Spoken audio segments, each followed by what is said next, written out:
La TVT au cœur de l'information.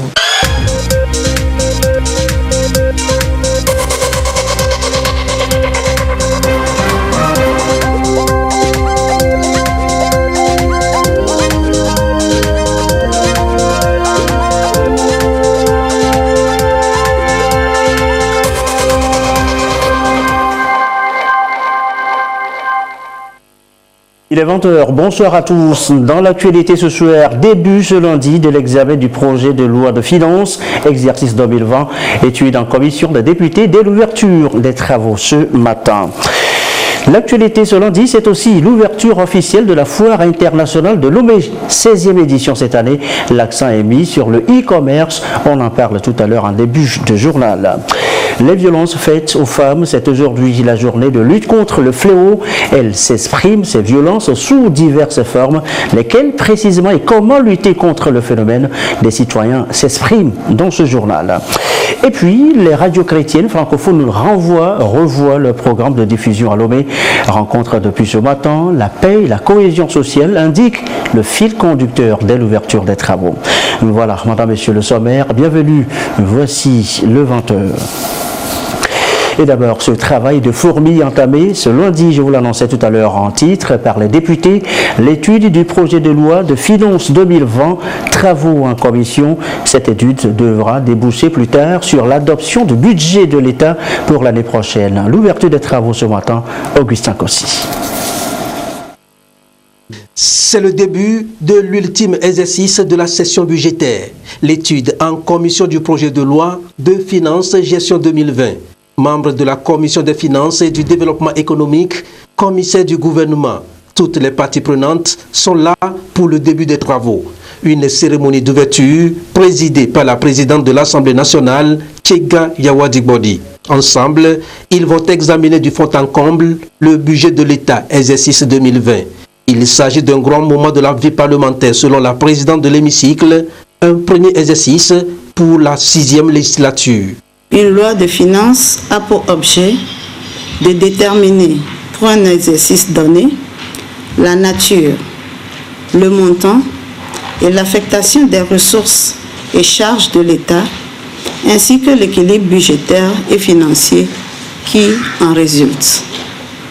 Bien qu'étant un exercice classique auquel se prêtent chaque année le Parlement et l'exécutif, la particularité de la session budgétaire de cette année se justifie par le fait qu'elle intervient après le lancement officiel du Plan national de développement 2018-2022 par son Excellence, Monsieur le Président de la République, Faure Essazimna Gnassingbé, le 4 mars dernier. Il apparaît donc évident que nous devons nous atteler à cette tâche avec l'engagement affiché de nous assurer que les ressources sont orientées vers des investissements dans les secteurs porteurs de forte croissance pour l'atteinte des objectifs du PND.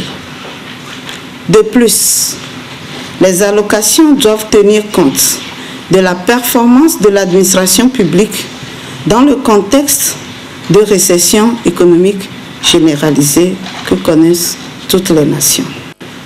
Enfin, nous devons garder à l'esprit que les fortes annonces du président de la République, son Excellence M. Faure Essazimna Gnassingbé, lors de son adresse devant l'Assemblée nationale sur l'état de la nation, soient prises en compte dans ce projet de loi de finances. Je voudrais nous rappeler que la complexité et la lourdeur du document déposé nous demandent aussi un niveau élevé de concentration, de disponibilité et d'assiduité pour fournir un travail de qualité à soumettre à la plénière. J'ose espérer que l'atelier de formation sur le cadre harmonisé des finances publiques et sur les innovations de la loi organique relative aux lois de finances ainsi que le renforcement de capacités sur le budget programme en octobre dernier seront capitalisés et mis à profit au cours de cet exercice. Ces contributions des parlementaires doivent se faire conformément à l'article 90 de la Constitution qui dispose que les propositions et amendements formulés par les députés ne sont pas recevables lorsque leur adoption aurait pour conséquence soit une diminution des ressources publiques, soit la création ou l'aggravation d'une charge publique, à moins que ces propositions ou amendements ne soient assortis de propositions de recettes compensatrices. L'actualité ce lundi, je vous l'annonçais aussi tout à l'heure en titre, c'est aussi la ruée vers Togo 2000. Le site ouvre en effet ses portes pour la 16e édition de la Foire internationale de Lomé. Lancement officiel ce lundi donc, avec cette année un accent sur le e-commerce et le digital. Carmen Madiakabo à la cérémonie d'ouverture ce matin. C'est parti pour 18 jours d'exposition-vente, d'échanges et de promotion de nouveaux articles. Le Centre togolais des expositions et foires de Lomé, CETEF, donne pour la 16e fois l'occasion aux opérateurs économiques, chefs d'entreprise et porteurs de projets de faire des affaires à travers cette grande messe foraine. Plus de 870 exposants sont présents sur ce site. Les stands s'étendent sur une superficie de 16 700 m². Pour cette année 2019, le CETEF fait une part belle au commerce électronique, le e-commerce. C'est le moyen le plus évident de faire du commerce aujourd'hui, et surtout que ça permet aux jeunes ou bien aux PME de pouvoir aussi s'inscrire et à moindre coût et faire et avoir des revenus substantiels. Et il faut reconnaître que dans la sous-région, d'une façon générale, ce n'est pas encore ça. Donc nous avons voulu quand même en faire la promotion et permettre quand même à ce que les jeunes, les acteurs, les startups puissent connaître ce que c'est, que le public aussi puisse en bénéficier et que les opérateurs sachent que c'est quand même une activité qui peut prospérer et qui peut donner de l'argent. Ce rendez-vous d'affaires de Lomé édition 2019 intervient à un moment où tous les indicateurs sont au vert pour le secteur privé togolais. La nouveauté cette année, c'est l'appui de l'Union européenne qui veut, à travers cette foire, créer une synergie économique entre les acteurs du commerce au Togo. L'appui de l'Union européenne au Togo s'inscrit pleinement dans la mise en œuvre du plan national de développement. Notre vision commune est de transformer le pays, de faciliter la croissance et le commerce, de créer de l'emploi, tout ceci en grande partie en encourageant des investissements privés. Le gouvernement togolais apporte une importance capitale au e-commerce. Pour le ministre en charge du commerce, tout est en place pour faire du e-commerce un maillon important de l'économie du Togo. Chaque pas que pose le gouvernement vient renforcer cette ambition portée par son Excellence, Monsieur le Président de la République, qui voudrait que ce maillon de la chaîne économique dans notre pays soit suffisamment valorisé. Donc nous y travaillons au niveau gouvernemental pour que cela se traduise dans les faits au quotidien. Le climat des affaires d'ailleurs au Togo se porte très bien. Premier réformateur en Afrique, ce n'est pas rien. Troisième au plan mondial, c'est des conditions des plus favorables que le gouvernement met en place pour que notre secteur privé puisse être véritablement le moteur de la croissance comme nous l'avons désiré. Depuis le 22 novembre dernier, des exposants de différents secteurs d'activité se font connaître et font connaître leurs produits sur ce site. Et jusqu'au 9 décembre, ils vont à travers conférences et panels mieux s'informer sur le e-commerce afin de permettre au secteur d'être plus résilient et compétitif. C'est donc officiellement parti pour 18 jours de bonnes affaires. Et voici d'ailleurs les premières impressions, les toutes premières impressions des exposants approchés par Carmen Madiakabo.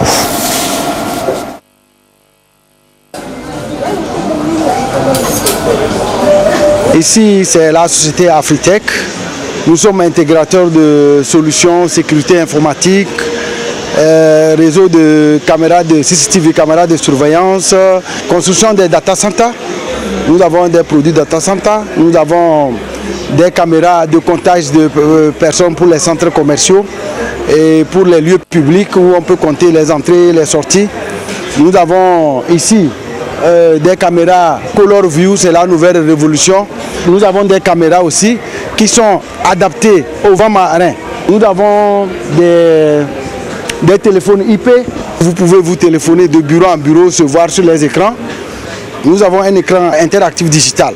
Nous avons voulu non pas venir pour vendre, mais pour exposer les résultats du développement issus de la coopération entre l'Union européenne et le Togo. Donc nous sommes sur le lot 5 qui fait la promotion et la vulgarisation des fours et foyers améliorés, aussi bien en milieu rural qu'en milieu urbain. Nous sommes là à cette édition de la Foire Togo 2000 avec un produit, principalement peau d'ange. De lancer un appel à la population, de les rassurer que s'ils veulent traiter leur peau en tant que roi ou reine, c'est l'occasion de faire un tour au pavillon outils, au niveau de notre stand, où nous commercialisons ce produit. Et voilà donc les réactions des exposants recueillies par Carmen Madji et Capo.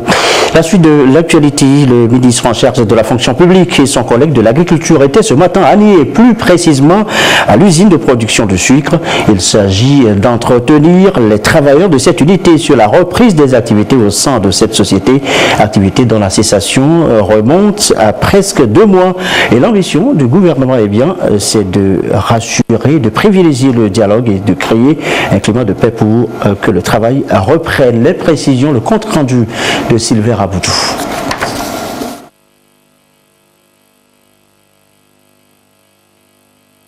Les activités au sein de la société sino-togolaise, société communément appelée Sucrerie d'Anié, vont désormais reprendre leur cours normal après cet entretien entre gouvernement et travailleurs de cette unité de production.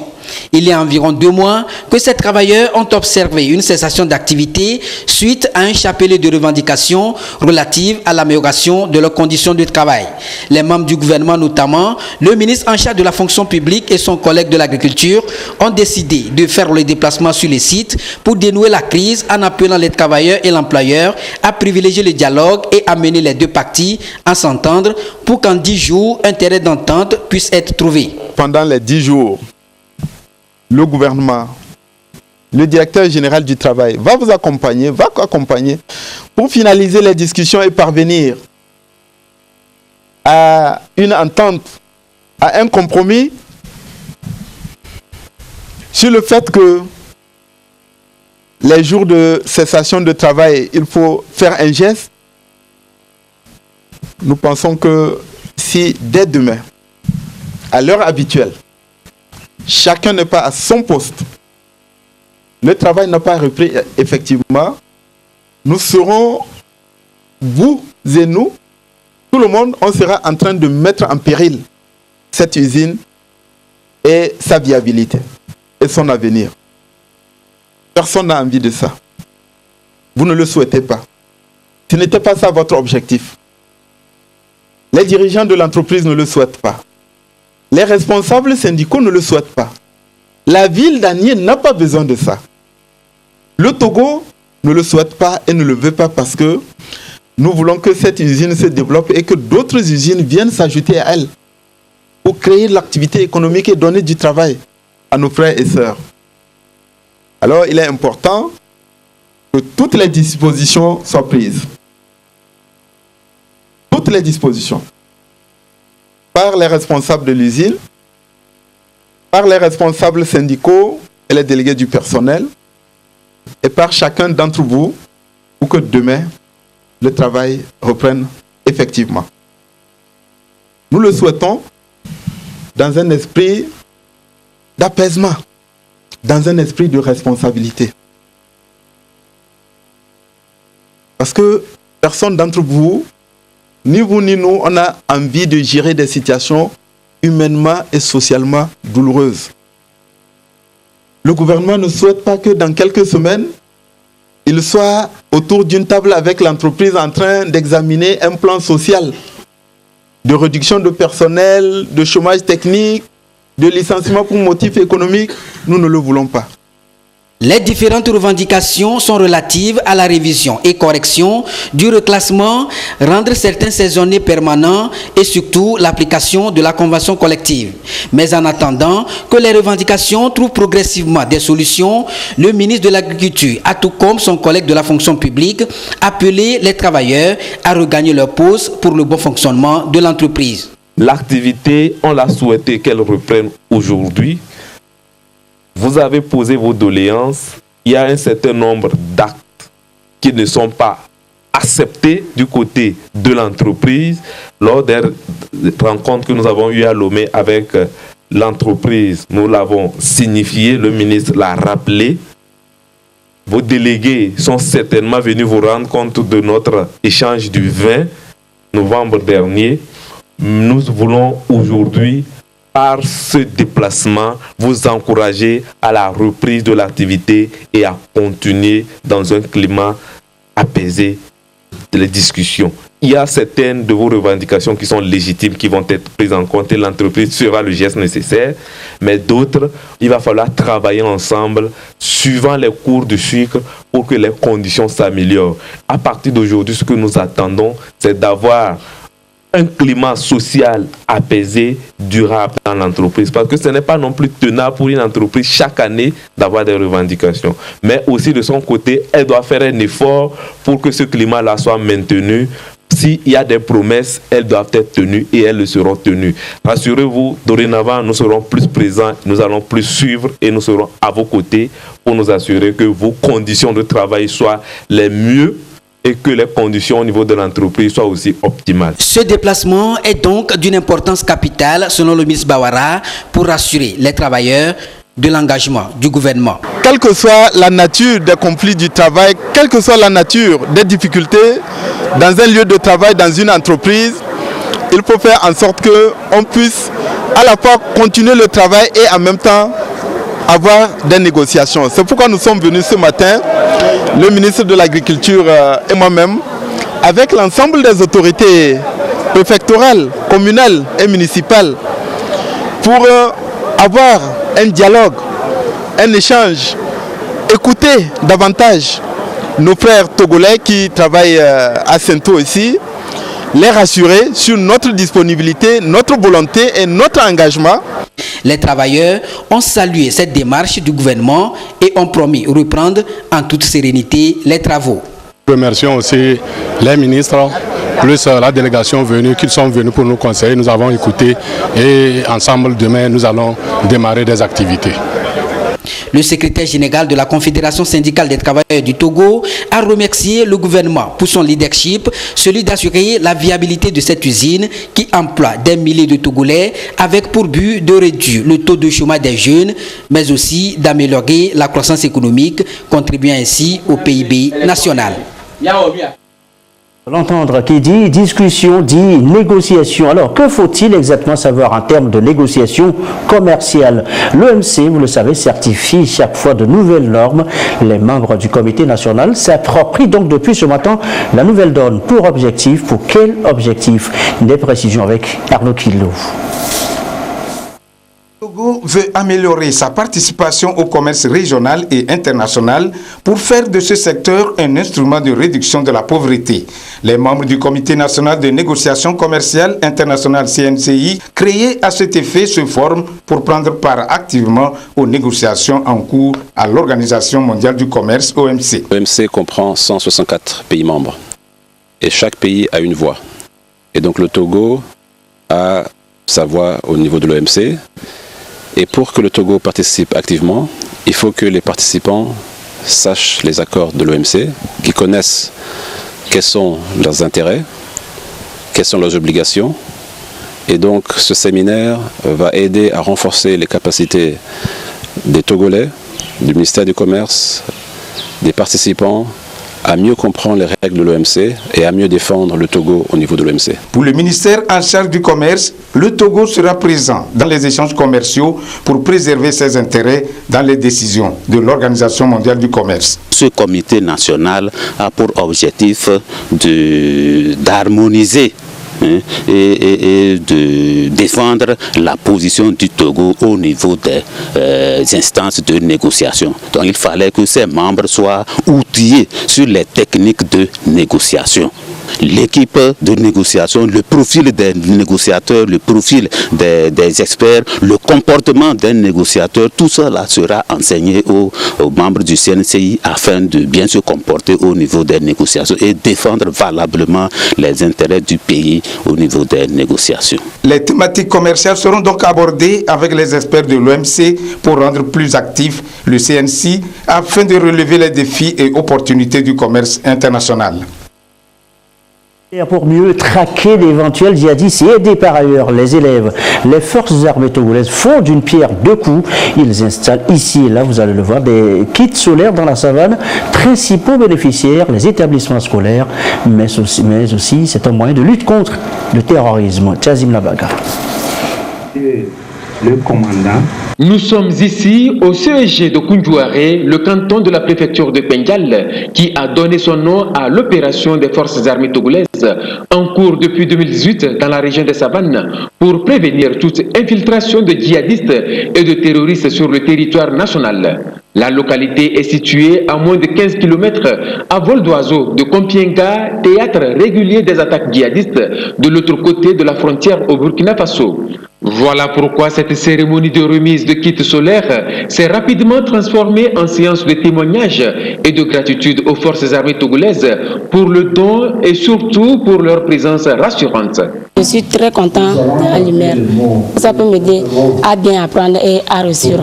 Je remercie les chefs de l'État, Fort et Sabina Nachimbe et les forces armées togolaises. Le service que l'armée togolaise nous a rendu, nous sommes plus proches d'eux parce qu'on s'est dit que nous sommes entre nos frères et ils ont beaucoup pensé à nous et nous leur disons merci. Si nous entendons qu'un jour il y a les tchadistes ou bien il y a autre chose qui nous approche, nous sommes prêts à les avertir. La présence d'un militaire nous a vraiment sécurisés. Par le passé, on ne faisait pas 3 jours sans qu'on ne parle de braquage à main armée. Aujourd'hui, la présence d'un militaire nous met en sécurité. Ça fait déjà plus d'1 an que nous n'avons plus entendu parler de ce phénomène. Donc leur présence est vraiment salutaire. Nous ici, nous sommes très proches de Kompienga, dans le Burkina. Et chaque fois, nous entendons les actes des djihadistes à proximité de notre village. Mais avec l'opération Koundjouaré, nous sommes en sécurité et nous œuvrerons pour que cela ne parvienne pas dans notre pays. Nous allons demander à nos élèves de collaborer avec les militaires pour dénoncer, pour démasquer dorénavant les intrus qui pourront déstabiliser la sécurité et la paix dans notre pays. La présence des militaires est aussi très appréciée à Pogno dans la préfecture de Pengal-Ouest, dont le lycée bénéficie d'un kit solaire offert par les forces armées togolaises pour améliorer les conditions d'études des élèves. Mais maintenant, comme il y a l'installation de l'électricité ici, nous pouvons apprendre mieux pour avoir de bons résultats. Je dis merci beaucoup au président de la République d'avoir pensé à nous. Nous n'avons pas cru que l'armée aussi pouvait contribuer dans le domaine scolaire. Donc c'est une chose très importante pour nous que nous avons appréciée. Non loin de nous, il y a les attaques terroristes. Donc c'est à cause de ça, le chef de l'État a envoyé les ordres de sécurité de venir nous protéger. Nous apprécions ça beaucoup parce que sans l'armée, il n'y aura pas de paix.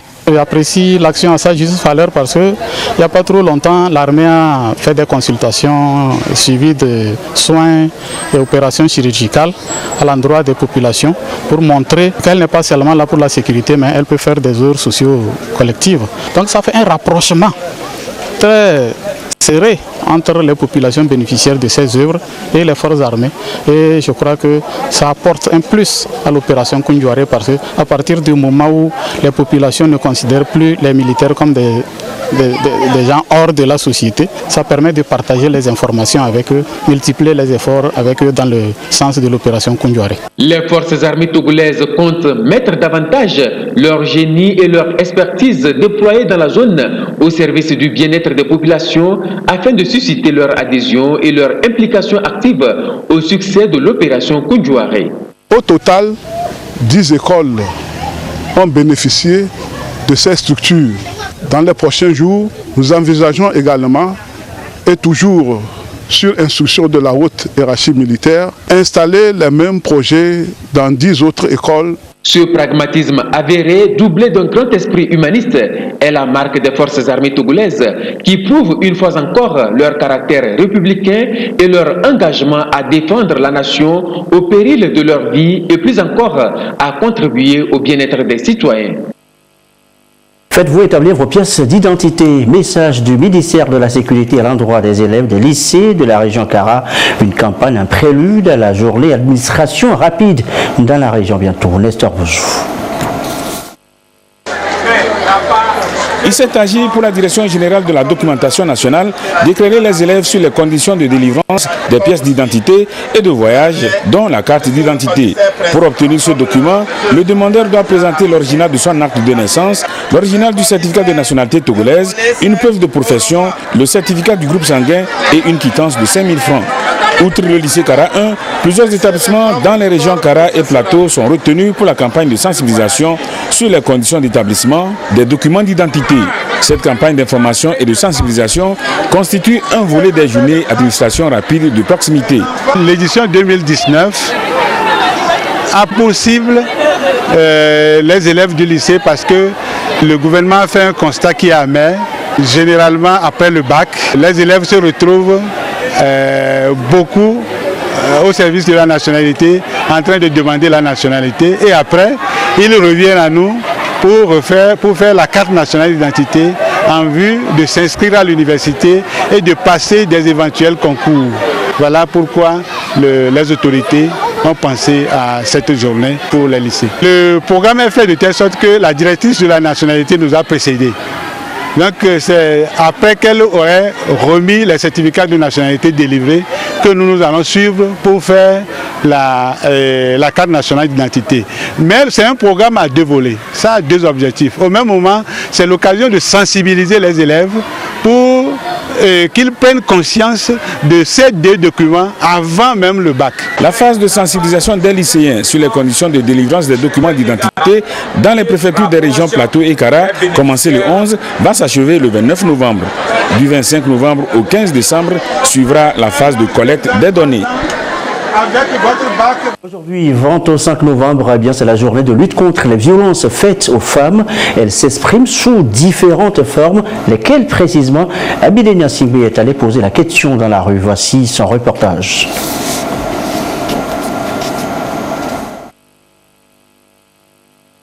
Je annonçais donc la journée de lutte contre les violences faites aux femmes. Eh bien, c'est de 25 novembre aujourd'hui. Abidénia Singbe est allé dans la rue poser la question aux citoyens. Écoutez ce qu'ils en disent. Les violences contre les femmes sont l'une des violations des droits humains. Et ne rien faire, ne rien dire, équivaut à cautionner ce fléau.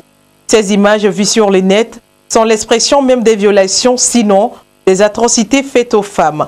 Des images inquiétantes et ces chiffres ne disent pas le contraire. Une femme sur 3 est victime de violences au cours de sa vie, soit 1 milliard de femmes à travers le monde. Une fille mineure est mariée de force toutes les 2 secondes, soit plus de 40 000 par jour, selon les données des Nations Unies. Les violences faites aux femmes, c'est surtout des droits dénigrés, des opportunités limitées et des voix réduites au silence. C'est une bonne chose qu'on ait institué cette journée, mais nous souhaitons que ça ne soit pas seulement une journée de décoration, mais que ça se manifeste dans les actes, dans les décisions. Effectivement, la violence faite aux femmes, ça continue. Ça continue et dans les ménages, même jusque dans les lieux de travail. Et ce ne sont pas des ragots, ce ne sont pas des racontars, on le vit au quotidien. Mais c'est un manque de respect envers l'homme lui-même. Parce que ta partenaire, celle-là qui peut te prendre soin de toi, si pour un problème, on ne peut pas s'entendre, et tu lèves la main sur elle, et après, tu lui fais quoi? Tu l'entoures, tu l'embrasses, pour que vous passiez encore à ce qui est bon dans un foyer, c'est pas intéressant. Et ça amène les femmes aussi à réagir mal. Les nuits, les femmes se mettent à se cadenasser parce qu'elles n'est pas contentes. Il faut reconnaître aussi que nous, les femmes, nos bouches là, franchement, elles sont plus tranchantes que les mains des hommes. J'appellerai les femmes à faire beaucoup plus attention dans les verbes parce que ce n'est pas seulement les coups qui font mal, la parole aussi fait mal. Je ne le cautionne pas, mais j'interpelle alors ceux-là qui sont dans ces genres de pratiques-là de se ressaisir et de vivre à l'amiable. Les violences faites aux femmes sont restées longtemps cachées et ignorant que ce sont des faits de société et de faits publics. Aujourd'hui, où les langues se délient pour dénoncer ces pratiques, la dynamique devait être unitaire. En ce qui me concerne, moi, je ne porte pas la main sur ma femme, je garde silence. C'est vrai que c'est la pire forme de violence, mais lorsqu'elle demande pardon, ça passe. Il y a différentes sortes de violences. Il n'y a pas que les causes et les blessures que nous connaissons, les violences, on peut même parler des mutilations génitales. C'est vraiment une violence qui peut entraîner de lourdes conséquences. Il y a également les violences morales dans le couple. Maintenant, s'il faut parler de la violence physique, les causes et blessures, personnellement, je n'en ai pas subi, mais on en connaît dans les quartiers. Il n'y a pas de statistiques disponibles. On sait même que les femmes perdent leur vie suite à ces causes et blessures. Qu'est-ce qu'il faut faire? Je pense que c'est la sensibilisation, c'est la compréhension, c'est la communication surtout. Au Togo, des femmes victimes des violences de tout genre sont prises en charge par diverses associations ou groupes de femmes. Une démarche pour redonner une chance de vie à ces femmes victimes. Dans leur démarche, les associations de défense des droits des femmes militent pour faire progresser les normes sociales liées au genre et à promouvoir l'égalité entre hommes et femmes. Si les violences faites aux femmes sont connues de tous, celles des hommes, elles, restent toujours tapies dans l'ombre. Les hommes subissent-ils réellement des violences? Le débat reste ouvert. Dans le reste de l'actualité, les radios chrétiennes francophones revoient le programme de diffusion Rencontre à Lomé depuis ce matin. L'accent est mis sur l'ouverture des travaux, l'accent est mis donc sur la paix et la cohésion sociale pour mieux répondre à la mission de Dieu. Le compte rendu de Komu Boyondé. De la diffusion et des... Parler de Dieu n'excuse pas de le faire n'importe comment, à en croire les initiateurs de cette rencontre d'échange au profit des acteurs des radios chrétiennes d'Afrique francophone. La qualité dans la diffusion des contenus donc est au centre des préoccupations. Comment œuvrer pour rester dans la dynamique de la mission de Dieu, celle de promouvoir la paix et la cohésion sociale. Les acteurs de ces radios chrétiennes sont depuis ce matin à cette école. J'aimerais proposer aux radios qui le souhaitent un renversement de la manière d'amener les messages et de prendre soin des personnes, d'être des promoteurs de la paix, d'être des promoteurs de la cohésion, de véhiculer les valeurs du royaume de Dieu avant de les proclamer dans une manière dénuée d'incarnation. Le ministre de la Communication en charge de l'éducation à la citoyenneté et au civisme s'est félicité de cette démarche qui vient en appui aux efforts du gouvernement en faveur de la paix au Togo. Il a appelé les acteurs de ces radios à plus de responsabilités dans leurs prestations. La quête du professionnalisme auquel nous sommes tenus dans les médias en général et dans les radios chrétiennes francophones en particulier, nous offre la possibilité de nous réunir ici ce matin. Le but de ce séminaire organisé à l'intention des professionnels des radios chrétiennes que vous êtes, c'est bien donc de promouvoir une excellence en radiodiffusion au niveau des médias chrétiens en général et des radios chrétiennes en particulier.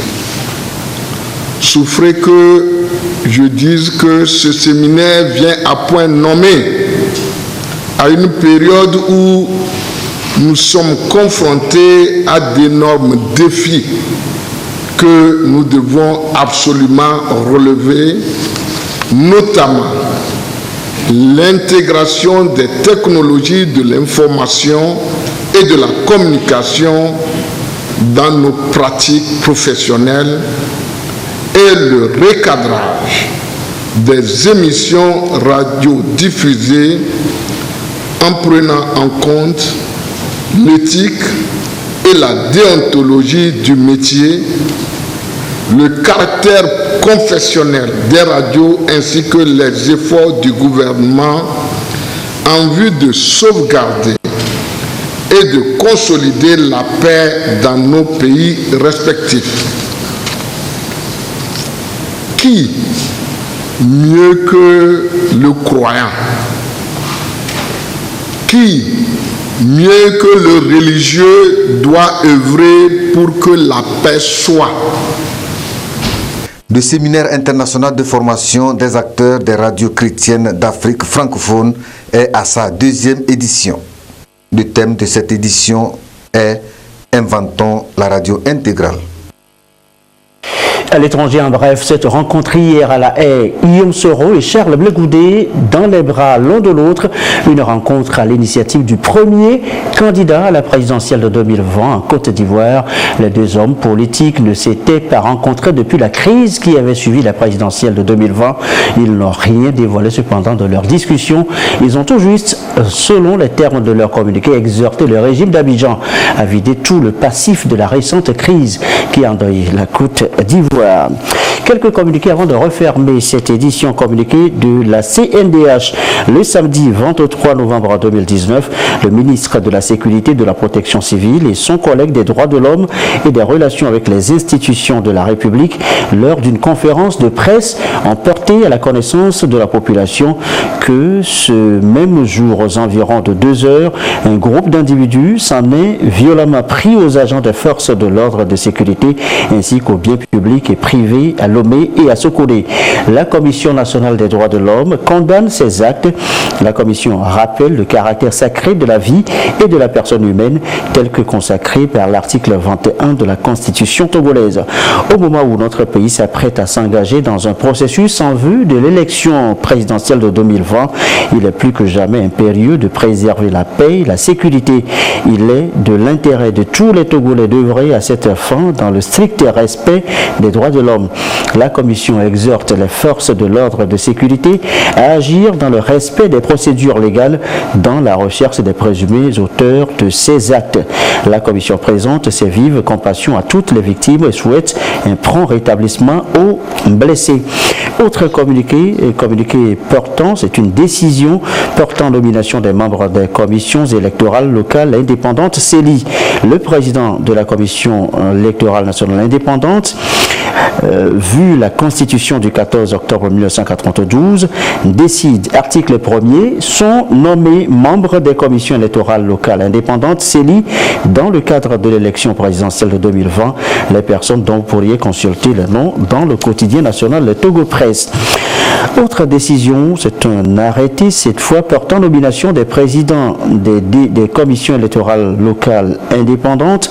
Le président de la commission électorale nationale indépendante, vu la Constitution du 14 octobre 1992, arrête, article 1er, sont nommés présidents des commissions électorales locales indépendantes.